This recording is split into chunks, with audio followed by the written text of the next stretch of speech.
And the Falcons have taken the lead.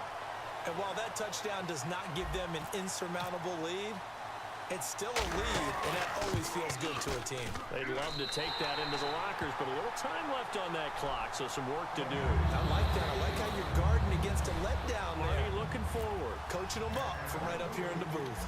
Out is the kickoff unit as they run up and send this one away. Fielded about a yard deep. And his guys are going to start their drive right at the 20-yard line. So now here come the Dolphins. And what do you think goes on here in this situation? If you got the football, you're trailing, you're back in your own territory with just a little time. Do you try something? You're thinking about jump-starting your team, right? You just mentioned it. They're down. They're trying to get back into the game. But you got to figure, if something goes wrong, you may have put yourself in a spot where you may not be able to come back in the second half.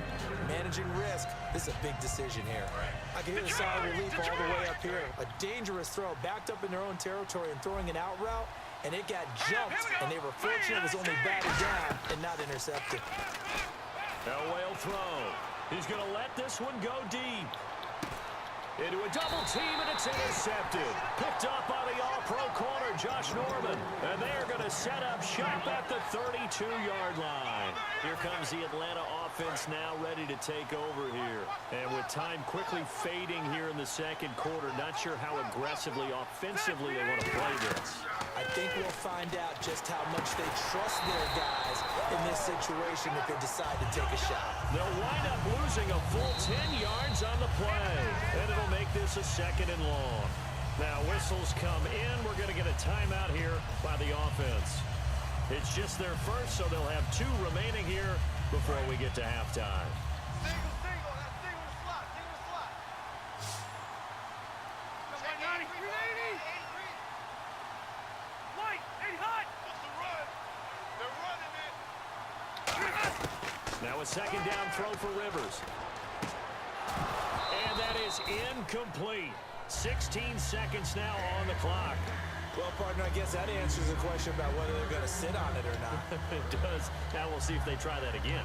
Yeah, I think what we find on plays like that, when you take that shot, if you're unsuccessful, then you go way more conservative to finish the half, you know? I think that's the way they'll go. Dolphins bring on an extra defensive back on third down. Play fake. Rivers. Finding time. He's going to fire one deep. And got his man. Complete. Now hold everything here. We're going to get a timeout by the offense. So that means they're down to 1 remaining here as we head toward halftime. So after that big play, let's see if they can catch their defense maybe on their heels. Set. 380. Check. Keep it skinny. Hey, switch gears. Hey, run. One now. Slam.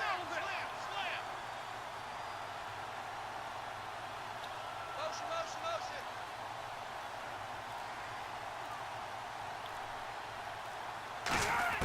First down, Rivers. He couldn't quite hold it. Got hit. Ball pops out. Incomplete. My high school coach, John Ford, used to say all the time, if you're in a bad situation, laddie, don't compound it with a bad decision as well. And I think that's what we just saw there. Harassed in the pocket, and he throws into double coverage anyway.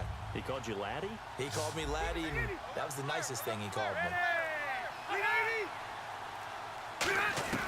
Final play of the half, Rivers. He's going to rifle one deep left side. Got a man, it's caught at the 6-yard line. And he